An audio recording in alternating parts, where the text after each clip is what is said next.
Welcome to my channel. So ఈరోజు చూసారుగా ఏంటో వ్లాగ్ మంది. ఏంటో తెలుసా, ఇది రొయ్యల కూర అనుకున్నారా? రొయ్యల కూర కాదు, ఇది రొయ్యల పులుసు అనమాట. ఎంతమంది రొయ్యల పులుసు ట్రై చేస్తారో కామెంట్ చేసి చెప్పండి. నేనైతే ఫస్ట్ టైం ట్రై చేస్తాను. చాలా చాలా చాలా అంటే చాలా బాగుంది. ఇది చెన్న ఫ్రై అనమాట. చెన్న ఫ్రై నేను షార్ట్ ఒకటి అప్లోడ్ చేస్తాను, అందరు చూసేయండి. రొయ్యల పులుసు అయితే నేను అందరి కోసం లాంగ్ వీడియో అప్లోడ్ చేస్తున్నాను. చాలా చాలా చాలా బాగుంది. సో రొయ్యలన్నీ చాలా బాగా క్లీన్ చేసుకోండి. ముఖ్యంగా రొయ్యలో ఉన్న నరం అయితే తీసుకోకుండా వండకండి, అది పక్కాగా తీసేయండి. సో ముందుగా కళాయి పెట్టుకొని ఆయిల్ వేసుకోండి. అందులోని కొంచెం ఆనియన్స్ వేసుకోండి. ఈ కర్రీ అయితే నేను ఫస్ట్ టైం ట్రై చేస్తాను. పులుసు చాలా చాలా చాలా బాగుంది. చేపల పులుసు కన్నా చాలా బాగుంటుంది ఇది. మీరు కూడా పక్కాగా ట్రై చేయండి. సో కొంచెం కళాయిలో ఆయిల్ వేసుకున్నాక ఆనియన్స్ వేసుకున్నాం కదా, అవి కొంచెం ఫ్రై అవ్వాలి. ఫ్రై అయిన తర్వాత మనం అల్లం వెల్లుల్లి పేస్ట్ అనమాట. ఇది అల్లం వెల్లుల్లి ఆనియన్ పేస్ట్ చేసుకున్న పక్కన పెట్టుకున్నాం. సో అది కూడా కొంచెం వేసుకొని ఫ్రై చేసుకుందామా. నెక్స్ట్ కొత్తిమీర,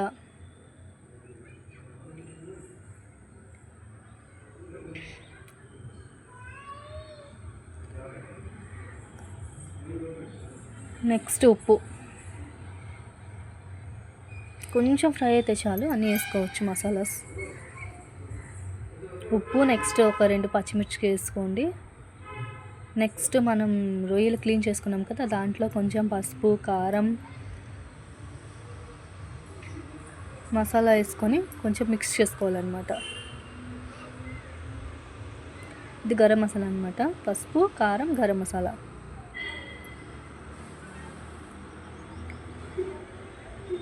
చాలా చాలా టేస్ట్ అనిపించింది నాకైతే. నేను మాత్రం ఫస్ట్ టైం ట్రై చేస్తాను, నాకు చాలా బాగా నచ్చింది.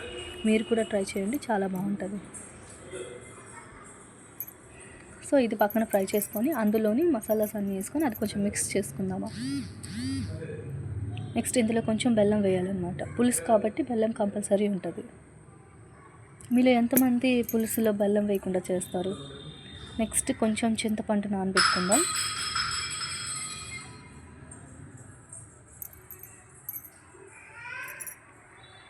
ఇలా ఫ్రై చేసుకోండి, అడుగు పట్టేదాకా, పచ్చివాసన పోయేదాకా ఫ్రై చేసుకోండి. నెక్స్ట్ మనం మసాలాస్ వేసుకున్నాం కదా, ఆ రొయ్యల్ని బాగా కలుపుకుందాం. మసాలా అంతా బాగా పట్టినట్టు కలుపుకుందాం.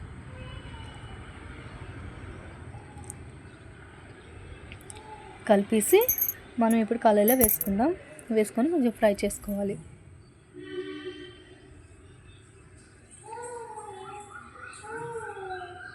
వీడియోస్ చాలామంది చూస్తున్నారు కానీ సబ్స్క్రైబ్ చేసుకోవడం లేదు. కొంచెం సబ్స్క్రైబ్ చేసి సపోర్ట్ చేయండి. మీకు మరిన్ని వీడియోస్ నేను అప్లోడ్ చేస్తాను.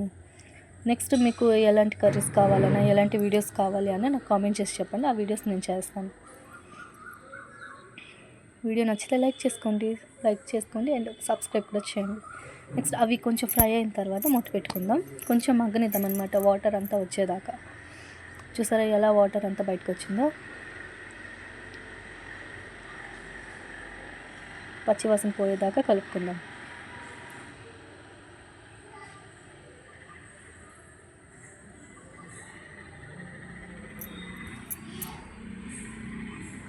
మళ్ళీ కొంచెం మూత పెట్టుకుందాం. ఇంకొంచెం మూత తీసి చూసారా, మనం కలుపుతూ మూత పెట్టుకుంటే వాటర్ అనేది బయటకు వచ్చి మగ్గుతాయి అన్నమాట. కర్రీ అనేది మగ్గేస్తుంది. సో ఇలా దగ్గరికి అయ్యేదాకా కర్రీ చేసుకుందాం. నెక్స్ట్ ఇప్పుడు టమాటాస్ని మిక్సీ చేసుకున్నాం అనమాట, అది ఇప్పుడు వేసుకోవాలి.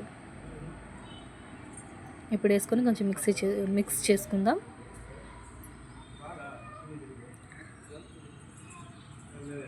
మీరు పక్కాగా ట్రై చేయండి. వీడియోని మనం స్కిప్ చేయకుండా చూడండి, మీకు అర్థమవుతుంది ఎలా చేస్తాను. సో ఈ టమాటా ప్యూరీ వేసిన తర్వాత కొంచెం కలుపుకొని మూత పెట్టుకుందాం. చూసారా ఎలా కుక్ అవుతుందో?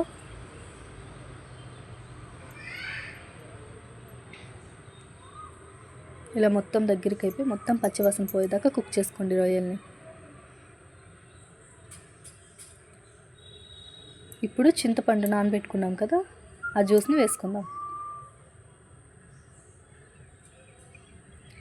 వేసుకొని దగ్గరికి అయిన దాకా ఉడికించుకొని, దగ్గరికి అయిపోతే మన కర్రీ రెడీ అయిపోయినట్టే. బాగా కలుపుకోవాలన్నమాట. కొంచెం చింతపండు రసం వేసాం కదా, అది కొంచెం కుక్ అయిపోవాలన్నమాట.